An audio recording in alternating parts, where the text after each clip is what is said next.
Good evening, everyone, and welcome to tonight's programming.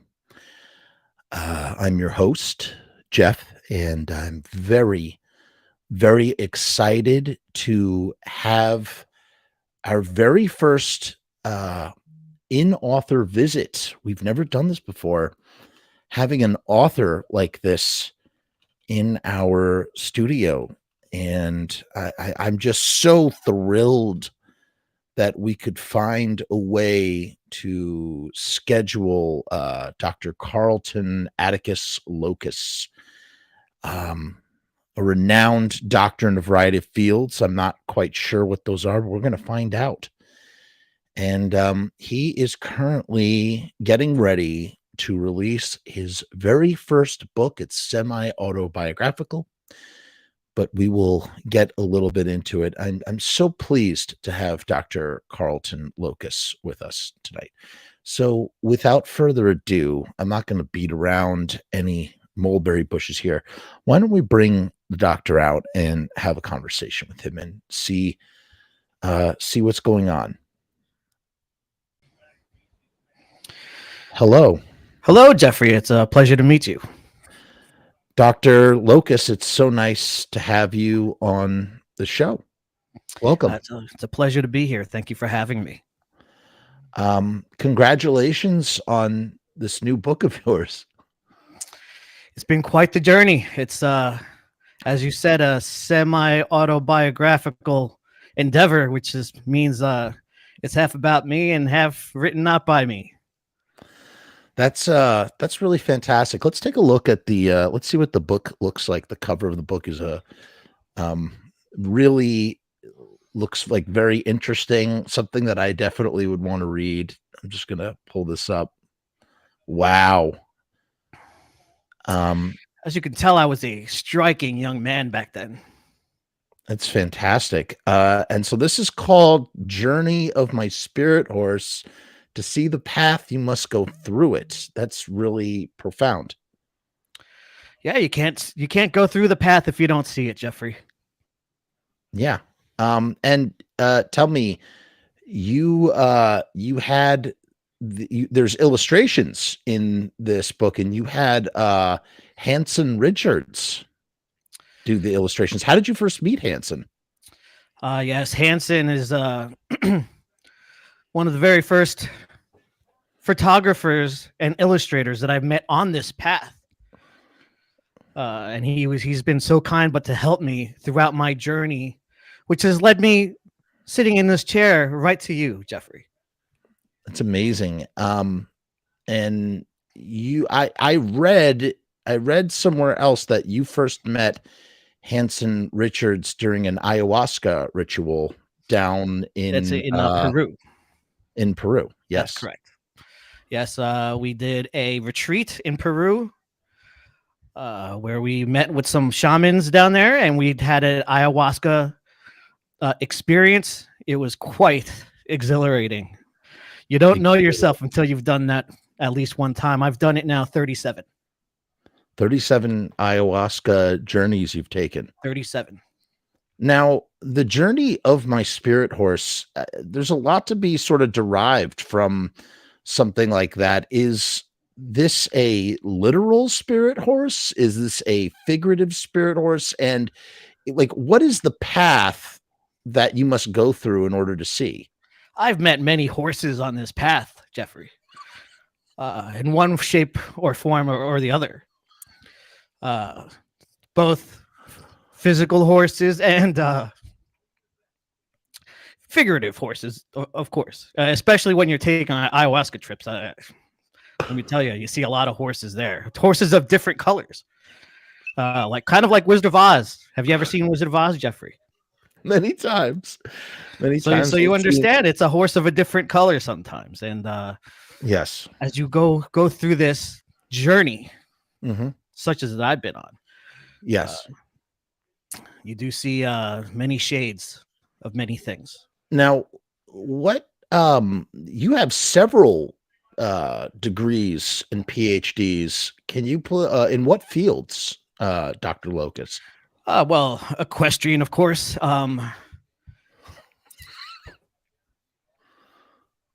That's just one of them. Excuse me, I have a bone in my throat. I was Are you eating okay? fish. Yeah, I was eating fish tonight for dinner. Oh man, I got a bone stuck in my throat. I've come across many bones on this Hey, trip. yes, so I hear. What are your other degrees of doctorate in psychology, PhDs? Yes, I do have a degree in psychology. Also, a civil engineering degree, which not many people know about. Really? What were you That designing? is correct. I was designing stables for the horses. Interesting. What goes into designing a horse stable? What are you looking for in a stable when you're designing it? Well, Jeffrey, they are complex animals. Not many people understand. The horse in itself. They require many things. They have many needs, and I just try to keep that in mind when I'm creating these stables for a maximum experience for this horse. Now, Dr. Lokus, I've read that you have won awards for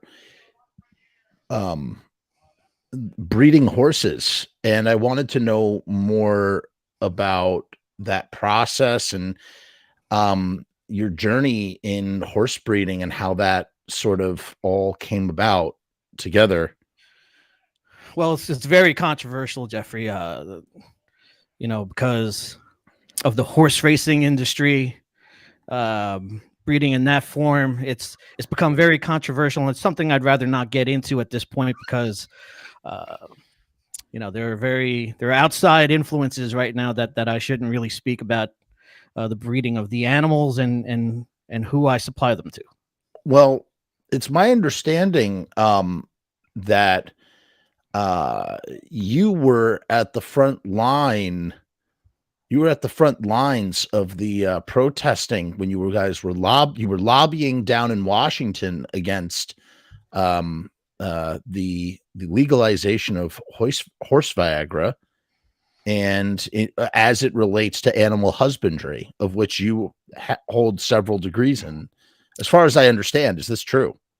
Let me tell you, Jeffrey, there's a lot of protesters out there for that. Wow. Yeah, I've had to escape many physical altercations. There are lots of illustrations in my book about horse Viagra and the test that we've had to go through. It's very controversial with the animal testing as well. And let me tell you, it's a learning experience going through that book when we come across the horse Viagra. So Hansen Richards, is my understanding that he works in pen and ink. And would you say that's a good medium for the rendering of the horses? It does not do it any justice, Jeffrey. It does not do it any justice. Okay. Okay. I guess nothing like the real thing. Nothing like the real thing. And I was wondering perhaps if it would be okay. I wouldn't do it without your permission. I thought, because I know the book is not officially out yet, would it be possible if I could read to my audience a chapter from your book? Of course. I've sent it to you in advance. I was hoping that you would take a gander. I would love to, and I'd love to discuss the chapter with you afterwards. Let's take a look. This is a chapter that we're about to read. This is a chapter from right now. This is a chapter from Journey of My Spirit Horse by Dr. Carlton Lokus. To see the path, you must go through it. I'm going to start reading now. But we don't want hold on one second while I get this all set up. Yeah, here. It looks like you need a degree in video production.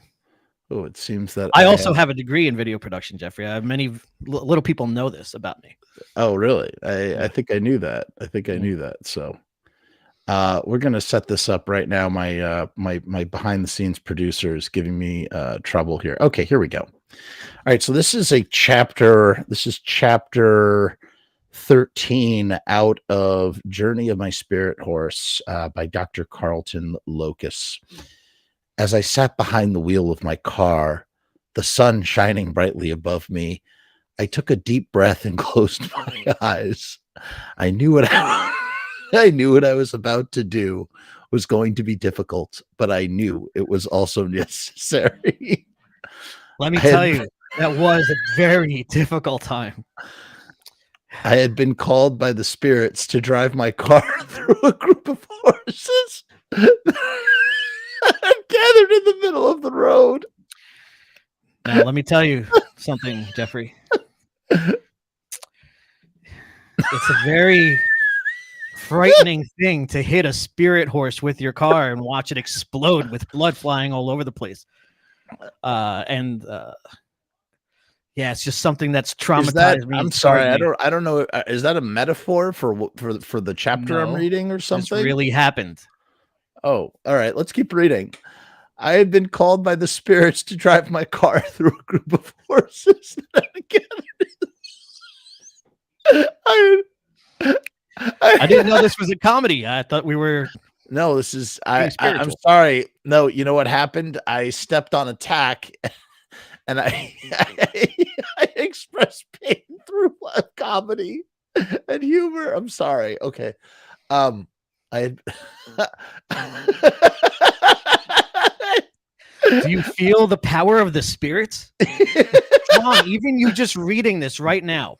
Okay. I'm so sorry. I don't mean to laugh at your overwhelming writing. you so much that sorry. You're losing your function of your brain. That's how much the spirits are just collapsing your puny little brain. It's amazing. We have to get through this chapter. Okay, ready? Okay. I had been called by the spirits to drive my car through a group of horses that had gathered in the middle of the road. As a seeker of the spirit, I knew that everything was connected and that there was a deeper meaning to this experience than I needed to understand. I opened my eyes and looked out of the windshield. The horses were grazing peacefully, their heads I opened my eyes and looked out at the windshield. The horses were grazing peacefully, their heads low to the ground. They didn't. You know how they eat, right? You know how they graze where their heads go real low? That's exactly what I was seeing, Jeffrey. It was amazing. They didn't seem to notice me yet, but I knew they would. But they would. They didn't seem to notice me yet, but I knew that would soon change. It would soon change. I put the car into gear and slowly began to approach the horses. As I got closer, I could see their muscles tense, their ears flickering back and forth. You are the worst. You are the worst. Keep it together, young man. I put the car in gear and slowly began to approach the horses. As I got closer, I could see their muscles tense, their ears flickering back and forth. They were aware of my presence now, and they didn't like it. I could feel my heart racing in my chest. Like this. I'm crying. I'm actually crying. My hands gripping the steering wheel tightly, but I knew I had to stay calm, to trust in the spirits and the energy of the universe, and the energy of the universe to guide me through this experience. All about your breathing. You just have to as I really take a deep breath in through your nose and then exhale through your mouth. As I reached the edge of the herd, I took another deep breath and closed my eyes once again. I could feel the energy of the horses around me, their hooves pounding on the ground as they moved to make way for my car. I will stop you here right now and say that I'm not sure if these horses were actually physical or figurative at this point. We can neither confirm nor deny whether the horses were real or not. Mm-mm. I could hear their snorts and whinnies, and I knew they were communicating with me. Have you ever heard a whinny? I hear their snorts I could hear their snorts and whinnies, and I knew that they were communicating with me on a level beyond words. They were teaching me about trust, about surrender, about the interconnectedness of all things. And then, in a moment that seemed to last forever, I was through the herd and on the other side. The horses had moved out of the way, leaving me with a sense of awe and wonder at the power of the universe and the spirits that guide us. As I drove from the horses, I felt a deep sense of gratitude and reverence. I knew that the experience changed me in profound ways, and that I would carry its lessons with me for the rest of my life. Driving through a herd of horses may seem like a simple act, but for me, it was transformative spiritual journey that taught me about trust, surrender, and the interconnectedness of all things. It was an experience that I will never forget, and one that I will always cherish as a sacred part of my spiritual journey. Now, let me stop you there, Jeffrey, because even that was beautiful. I'm crying. Oh my God. Even experiences that aren't real can be real experiences. And that journey right there really proves that theory that you don't actually have to go through something to go through something. And let me tell you, that path, oh my God, that moment forever changed my path that has led me here right now. I'm so grateful that you've been able to read that passage, as painstaking as it was, with the spirits attacking your reading ability the way they were. But well, as I told you, I ate fish for dinner and I had a bone stuck in my throat. Do I look like my picture? Yeah, it's a great. Who took this picture of you, by the way? It's a German fetish photographer. Fantastic work. Fantastic work. So tell me, I've heard that this book, Journey of My Spirit Horse, the buzz is so hot on it that it's going to be turned into a movie. Is there any truth to this? We can only hope. The budget for such a film would be astronomical. Yeah. So the biggest thing is to find investments into the film. Absolutely. To reach what the production cost and what our budget would be. And then only then will I be comfortable with creating such a film. We're going to take a quick break for our sponsor, riotstickers.com. You can get 1,000 stickers for $79. That's 7 cents per sticker. Please go to riotstickers.com/Frumess. Link is down in the description. I am very familiar with Riot Stickers. They have also come through my path. We've intersected in many, many different forms throughout our lives. Some would say you crashed right into them. Yes. And made that so. So let's crash into this video before we return with Dr. Carlton Lokus.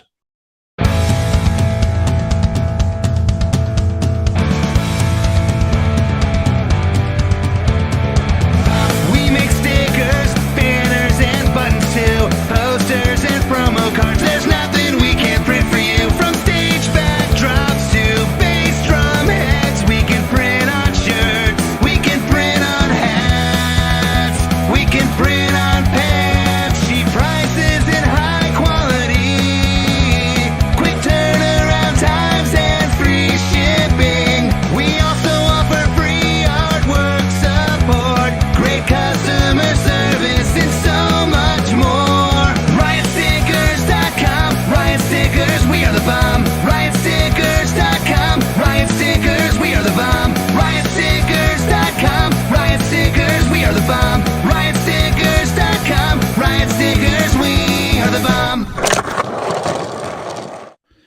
We are back now with Dr. Carlton Lokus, and we are talking about his astounding debut semi-autobiographical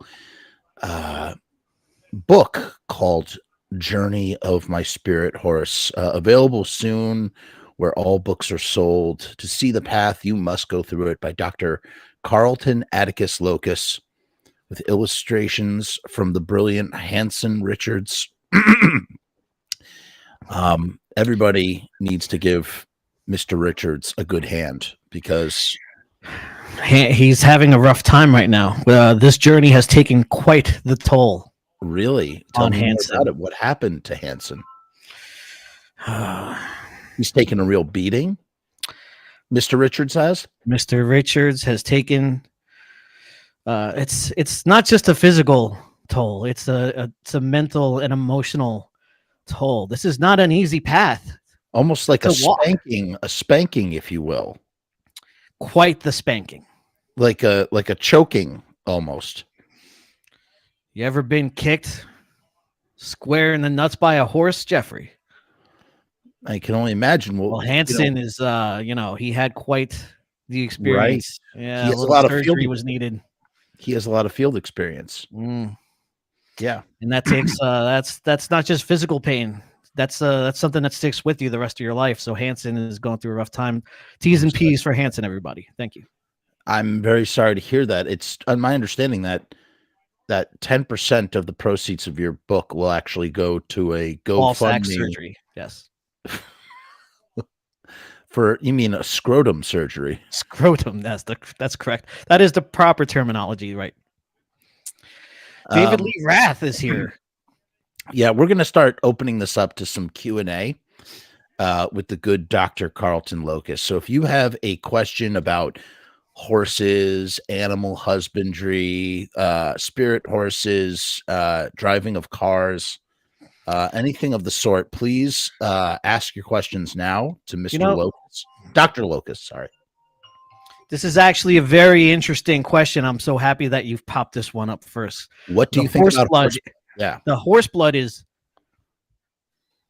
very controversial. However, it contains nutrients and vitamins that the human body craves and needs to create a perfect form, a physical form of perfection. There are some really, really well-known musicians who have been known to drink the blood of the horse's blood, if you will. That's amazing. Well known in the scene. Jeff, I've done a little background search on you, and I noticed that you are very misfit centric. There's a lot of horror punk things going on in your life. You've had a lot of different guests from that genre, and there are very prolific names in that genre that do drink, in fact, the horse's blood. Oh my goodness, I had no idea. Yes, two It's my individuals that I'm understanding- thinking of right now. Very, Really? very prolific in your genre. Really? That do the horse's blood. We have another question. Mom Longoria is asking, have you ever had a spiritual contact with Mr. Ed? Perhaps on one of your ayahuasca journeys? Mr. Ed, unfortunately, the original Mr. Ed had passed away long ago, so I've not had the pleasure. I know I look like an old man, but I am not that old. I've never met Mr. Ed, not even in my ethereal journeys. Fortunately, never crossed paths with Mr. Ed. Mr. DLW writes, is it better to use glue made from the remains of a horse or just the regular one? Excuse me? Is it better to use glue made from the remains of a horse or just the regular one? Whatever that means. Whatever that means. What, the regular glue? What do you mean? Do you mean a live horse? Should we use the glue of live horses? No, I don't. I don't recommend that. You won't have a good time. It's my understanding that your new book has the foreword is written by none other than Chaz-Hughe Untermeyer Denton. Chaz-Hughe Untermeyer Denton, yes. Funny that you come across that name. Yeah, Chaz-Hughe is prolific in is prolifically affectionate for horses, it's my understanding, and was had come in contact with you to write a Definitely had come in contact. He definitely had come in contact, right? And wrote this forward to your book. What was that process like working with him? It was interesting as I had never actually met the man in person. We've only had telecommunications. Interesting. Yes, and somehow we've made 6 degrees of contact that way. We've never actually spoken on the phone or anything like that, and he was able to write the forward of my book that way, That's telepathically, beautiful. if you will. It's really, really pretty. DLW writes, are you into horse racing? Do you think it's cruel to the horses? Well, David, have you ever been just locked up in your house for weeks on end? Well, imagine a horse in a stable, just doing nothing but eating hay and just looking at other horses and snorting and hee-hawing, as Jeff would say. You need to go out and do things. The horse needs a purpose. Racing gives the horse a purpose. I think it's wonderful for the horses. They're treated great. Horse racing is alive and well, and I am a proponent of horse racing. Tell me, DLW says, yes, I meant the glue made from dead horses versus regular glue, not glue directly from the beef spigot of a live horse. You are familiar with beef spigots and the glue that permeates from their pores, correct? It's not exactly my emphasis of expertise, but I do hire less desirable people than I to please elaborate. Test the beef spigots of live horses. Please elaborate further on such matters. Is there, if you could? Well, you know, if you walk around certain parts of town, you'll find people that'll help you with almost anything. That's very true. That is, it's very true. This has been. I have a question for David Lee Rath. He seems to have a lot of interest in horses. Would he like to help in some of these tests and some of these journeys that I go on, both physically and spiritually? I am curious to know what is next. I mean, you've written a book, you've worked with horses, you've driven cars. I mean, what is next for someone like Dr. Carlton Lokus out there in the field? I've taken an interest in kites. Kites. Yeah. That's nice. I'm going to fly kites. Okay. Not a bad way to go. Large kites, small kites. Yeah. Plastic kites, paper kites. Okay. You know, all different kinds of kites. There's many. Yeah. Kinds of kites. Just like there are many different horses, Jeffrey. It's my understanding. That is my understanding. Indeed. Well, I just really, I want to, is there any other questions for, Dr. Carlton Lokus, before we, wrap up our little, interview and Q&A? And I feel like we've come, you know, we've beaten a dead horse with the real horse talk. There's many more spiritual things out there than actual real horses. You know. Yeah, I mean, we've really come all over the place here in regards to the we've beaten off discussion the of dead horses. horse enough. Yes, we've beaten this dead horse to fruition. And that's what is important, especially when talking about all things, whether you're talking about horses and there's nothing quite as beautiful as a horse running around free with its huge beak. When a horse flapping in the wind. Oh, well, you know, they're growers, not showers, David. So yeah, this is true. And David's really taking a liking into this. There's a lot of different now that's my understanding. There's a lot of, you know, there's a lot of sort of slang words for, you know, the handling of horses, you know, in when you are trying to make new horses, horse spunk, horse funk, just all sorts of stuff that comes comes to mind. Is it important to use this sort of vernacular when you're communicating with your coworkers on the farms? You used to intern at farms before you I was got a very your young, doctorates. very, very young man back then. Yeah. It's a time I don't even remember. It's a time before time. It's amazing. This has been, I have to say, this has been very informative. And Have you ever had hallucinogenic experiences, Jeffrey? Yes, to an extent. Some would say yes, and Now, would say no. in those experiences, were you ever able to control the wild stallion? The wild stallion always materialized between my legs, and As it should.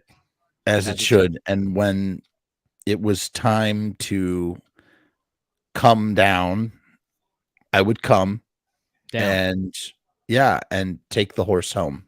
And that's metaphysically, that's physically, that's spiritually, that's, every metaphor you could imagine under the sun. There's a lot of metaphor, and there's a lot of, I can't believe we've come up with this many, to be honest with you. there's a lot of imagery that comes to mind with the journey of my spirit horse. Usually there is. Some of it you can never get that back. Once you see something, you can't unsee it, Jeff. It stays with you forever. And sometimes it's frightening. Sometimes it's quite beautiful. Do you have any experience with horse meat? Every once in a while at Burger King. Yeah. That's beautiful. That's really, really pretty. Something funny, doctor? Yeah. The emotions are just getting to me. Yeah. That's what I figured. This has been a very emotional discussion. I mean, I really feel like after reading a chapter from this book. Do we have any more chapters that you can read from? There's a whole book. There's got to be another chapter in there. Yeah, you can read from. Hold on. Let me see. There's definitely more chapters in this book. I just need to. If you could, it's better to open the book in order to read it. Yeah. Let me see what. Let me thumb through your book. If you could please take some more questions from the audience while I thumb through your book. And they say, Mr. David Lee Rath, not to be mistaken with the singer Van Halen, who is also a rider of horses. Jeff and you look a lot alike with beards, like brothers from the same ball sack. And I could not agree. Scrotum sack. I could not agree more. Where is your beard, Jeffrey? Where is it gone? Well, funny you ask. And you had long hair and a beard. What happened? I am not kidding when I say this. I do still have my long hair. It's just done up in a ponytail. But I was actually working with the Prince of Sweden in the city. I know him quite well. No, I really was working with the Prince of Sweden. And he is quite the horse rider, let me tell you. No. I really, really was working with the Prince of Sweden. Why do you think I wasn't? I'm not saying that. I'm just saying that I had to shave my beard because I wanted to look good for the prince. Yeah, you should see what the horse has to do when he works with the prince. Yeah. But in this case, I really did. I really did work with the Prince of Sweden, and it was very interesting. Hold on, let me pull up another chapter. Was it a life-altering experience? It was a tremendous experience. Did you feel like you were with royalty? I did. Let me please, if you could just talk to the audience a little bit more about your experience with horses while I pull up another chapter from your book. Excuse me for one moment while I do that. Mr. David Lee Rath again. He wants to know if we've had certain illicit medications nicknamed the horse. Well, no, we don't mess with that. That is not something. That is not endeavor that we try to chase after. Most of this is hallucinogenic experiences. Horse is not one of them. I would never shave, especially for a prince. Angus McHumanus? Who's Angus? Porgus. Okay. Hey, Angus McHorgus. It's my favorite. Like, I can't see his. oh no, No, sorry, it's Angus McHorder. McHorder. I can't see his whole name there. So yeah. I would never shave, especially for a prince. I just wanted him to be impressed with me, and I had to do it. Did you do the peyote walk? Yes, in the desert of Arizona with Jim Morrison. Another spiritual being that we cannot even fathom his intellect and his raw emotional state. Here's a chapter. It's pulling up. Oh wow. It's not gonna cut it. It's not gonna cut it. I mean, sorry. The chapter, hold on, the chapter is coming right now. Oh boy. Let's see. I should know what it says. I mean, what chapter is it? Well, it's okay, so I see. I found the chapter. Sorry, this is chapter 6, and this is an interesting tale. This is an interesting tale, actually. This was the parable that you wrote because when you spent, this is the part of the book where you spent some time on a horse farm during your formative years, getting one of your many doctorates. And I'm going to read this chapter. On a horse farm, there are a lot of tales to see and a lot of tales to say. Let me read this. Once upon a time, there was a wise animal husbandry practitioner who specialized in working with horses. He understood the importance of tending to the horse's spiritual and emotional needs, in addition to their physical health. To do this, he would approach the horses with a gentle touch and a calming presence, much like a skilled rider would approach a spirited stallion. He knew the horses could see his energy, so he would always approach them with a clear mind and a pure heart. He believed that the horses were not just mere animals, but spiritual beings that held immense power and wisdom. He would work to create a sacred space for them, a place where they could express themselves freely and feel safe and protected. Just like a mare needs to be carefully prepared and stimulated before she can conceive, the practitioner understood that the horses needed a certain environment and energy to thrive. It's all connected, Jeffrey. The physical realm and the emotional realm. It's all connected by strings. You can't have harmony. One can't exist without the other. If one is in chaos, the other one will be in chaos. You have to create this natural, great harmony between both the physical, what you feel physically, and what you feel emotionally. He would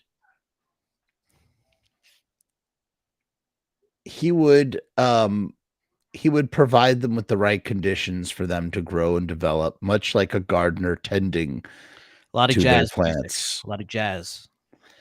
And just like a stallion must reach a point of climax to release his seed and create new life, the practitioner knew that the horses needed a release of their own. He would provide them with opportunities to express themselves through movement and play, allowing them to fully release any pent-up energy or tension. In this way, the practitioner was about to create a harmonious and balanced environment for the horse to thrive.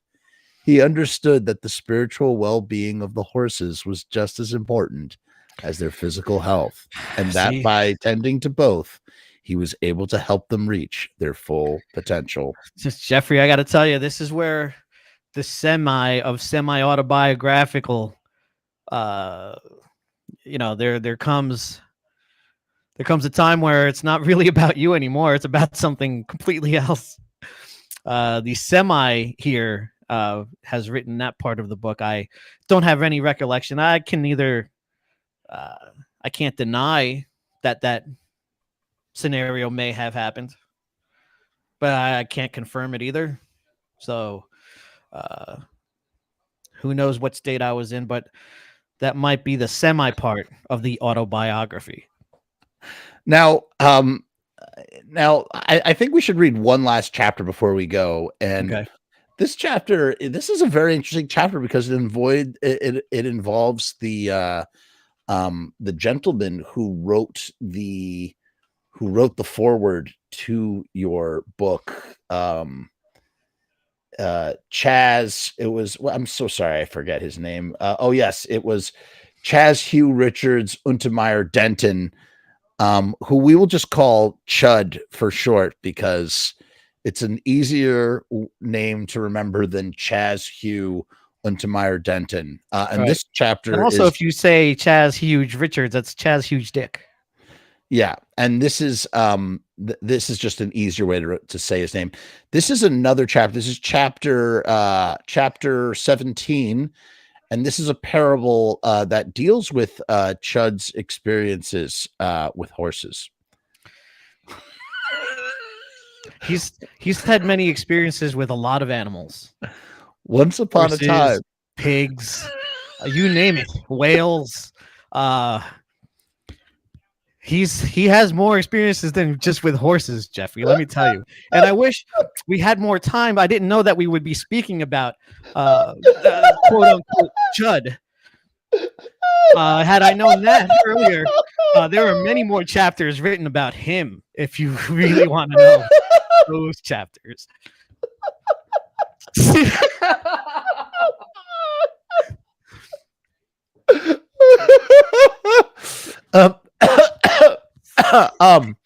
Once upon a time, there was a man named Chud who had a deep love for animals. He had always been drawn to horses, fascinated by their beauty, strength, and grace. One day, Chud met a special horse named Spirit. Spirit was a majestic creature with a gentle spirit and a kind heart. Chud spent hours each day caring for Spirit, grooming his mane, and feeding him the best hay. Over time, Chud's love for Spirit grew into something deeper. He felt a connection with the horse that he couldn't quite explain, a bond that went beyond words. A connection.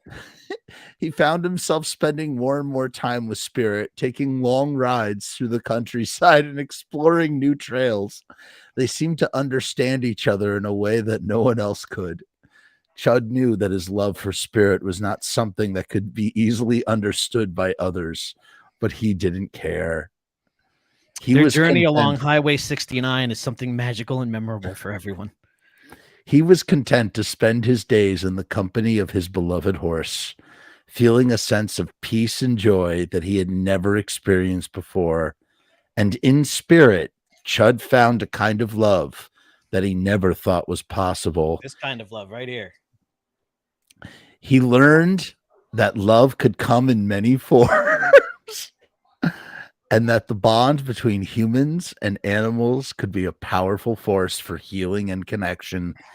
In the end, Chud knew that his love for Spirit would never fade. It would remain a part of him forever, a reminder of the magical and beauty that could be found in the world where we open our hearts and minds to new possibilities. It's animal husbandry. You want to talk about a real expert? You should have that man on your podcast to talk about animal husbandry. I've seen that man with buffalo sisters. I've seen that man with a lot of different kinds of animals. Quite the fascinating person, if you ask me. Hold on. But didn't he write a letter to you? Well, he allegedly says that I stole all the concepts for this book, that he was, this was all his idea, that I actually stole the idea to write this book well, when some of these experiences may or may not have been his, who's to say? Okay, now in this chapter of the book, there's actually another chapter of this book, and it's a letter from Chud to you. Mm. And it says the following. Sure, it's not nice. Dear Dr. Lokus, I hope this letter finds you well. I wanted to take a moment to share with you my profound love for two incredible creatures, horses and whales. For as long as I can remember, I have been drawn to these magnificent animals. They both possess a certain power and grace that is truly awe-inspiring. Whether I am riding a horse through a meadow or watching a pod of whales breaching in the ocean, I am filled with a sense of wonder and amazement. Mm. Horses have been a constant presence in my life. They have taught me about patience, trust, and the power of connection. There is something so special about the bond between a human and a horse. It is a relationship built on mutual respect and understanding. When I am with a horse, I feel as though I am tapping into something deeper, something more profound than words can express. And then there are whales, the gentle giants of the ocean. They are the largest creatures on earth, and yet they move with such grace and elegance. I have been lucky enough to witness their beauty up close, and it is an experience that has stayed with me forever. Whales remind me of the vastness of a world and the power of nature. They are a reminder that there is so much more in this world than what we can see with our eyes. Let me stop you there, Jeffrey. I have been lucky enough to experience those experiences. That's amazing. Both horses. That's certainly a word for it. Chud continues, both horses and whales have taught me about love, compassion, and the interconnectedness of all things. They are reminders that we are a part of something greater than ourselves and that we must do our part to protect and care for the world around us. I am grateful every day for the presence of these incredible creatures in my life, and I hope that one day you too will be able to experience the beauty and wonder of horses and whales with warmth and admiration. Chud. Wow. This is why Chud's writings are a little more controversial than mine, because Chud, he doesn't tell the full tale. He does create connections with these animals. Let me tell you, Jeffrey, animals. He creates the connection, but after that, when he's done, he leaves them, and there's a path of destruction behind them. There's all sorts of broken hearts. He just ignores them. They feel like they've been used and abused. While Chud does take the time to let the animals feel like he cares about them at first, he's really not that great of a guy. Wow. And then there's this last tale, and this really doesn't seem to have anything to do with anything that Chud wrote you, but you still put it in the book anyway, so we're going to read it. Oh, boy. And you wrote this. This is chapter 19. This doesn't really... I'm very familiar with this one. Oh, oops. Hold on. It seems that I'm having trouble pulling up the chapter. Let's try and get it again. Sorry, there's horses out over yonder. I have to make sure that everything's okay. So don't mind me if I'm looking over this way. I'm just trying to make sure that. Why would you include this? Doesn't seem very thematic with the horses, but this is another. Life's not all about horses, Jeff. This spiritual road that I'm on is twisting and turning and winding, and there's a lot of what have yous and what have nots. You got to go through it all. It's not just about horses. I know there's, the spiritual term of spirit horses there, but a lot of times it's just metaphoric. This is something that, again, I just want to make sure that when we say the word Chud, we're referring to Chaz-Hughe Untermeyer Denton, yes, who goes by the abbreviation Chud. And he writes to you in chapter 19. Again, this is a book about your spirit horse journey. I guess this is more metaphorical. Here's what he writes. Dear friend, I hope this letter finds you well. I wanted to share a recent experience with you that has left me feeling embarrassed and ashamed. I was at a... Let me tell you, he does not feel those emotions. Embarrass and shame are not something that guy feels. That is just lip service right there. He writes, I was Chaz, aka Chud, writes, I was at a KFC restaurant recently enjoying a meal with some friends when I had an accident. I won't get into the details, but suffice to say that I stained my pants in a way that was both embarrassing and uncomfortable. I felt like everyone was staring at me. They were. And I couldn't wait to get out of there and go home. Let me tell you about this. And let me forget reading the passage. I want to tell you a few things about this. After he had his little accident and through his stained drawers in the corner of a KFC bathroom, this man got up and continued to just walk around with his brown raisin striped sweatpants all throughout town with no shame, no humility. We continued on to a Hard Rock cafe. Have you ever been to a Hard Rock, Jeffrey? Yes. In the Hard Rock, you know, he wants to see the memorabilia on the walls. People are eating their food.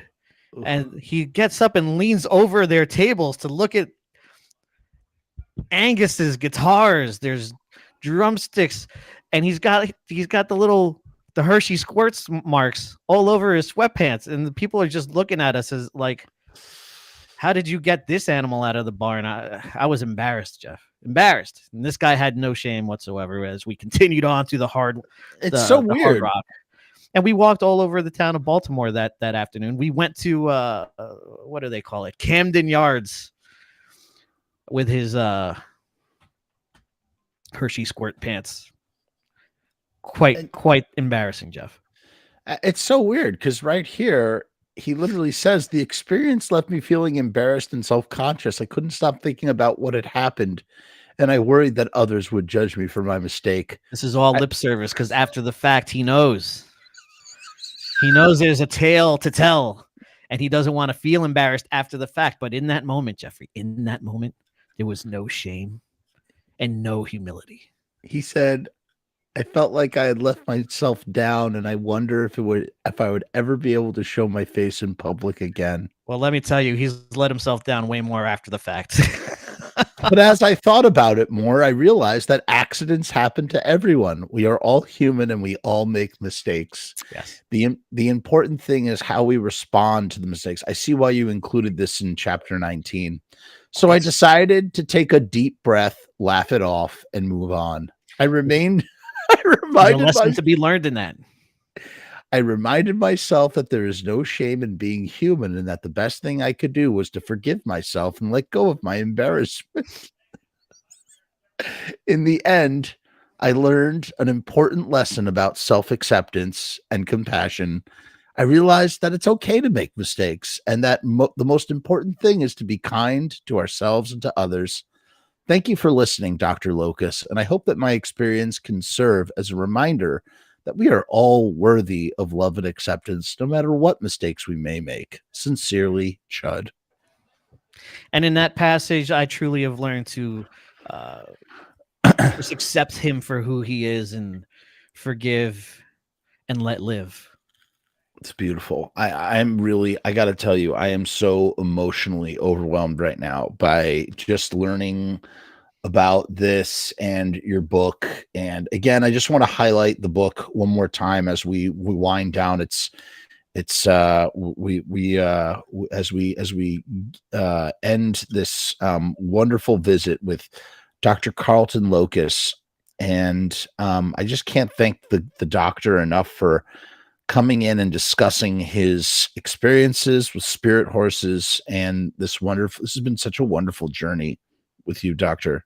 Thank you for having me on. I really appreciate it. It's been a wonderful experience. I mean, I can't say enough good things about this. I can't wait to read. Like I said, I've read a few chapters. I can't wait to read this new book, Journey of My Spirit Horse. Very soon available where all books are sold. Keep your eyes peeled for the pre-order. It's my understanding that every single pre-order will come with a stain on the inside of the book. And if it comes with a stain, that's a beautiful thing. So I just want to thank you so much for that. I'm verklempt right now. I can't get over. I'm at a loss for words. I'm so appreciative of these kind words. And yes, there will be a stain on every book. Not every stain equally distributed. Right. Because life is that way, you know. Life is always that way, whether we want it to be or not. So again, I'd like to thank the good Dr. Carlton Lokus for jumping in here tonight and doing our very first author's visit here at the Frumess channel. So it's such an honor to speak with the doctor and to hear about his exploits with horses and coming to them and, you know, them coming to him and just all of it. Riding this journey together.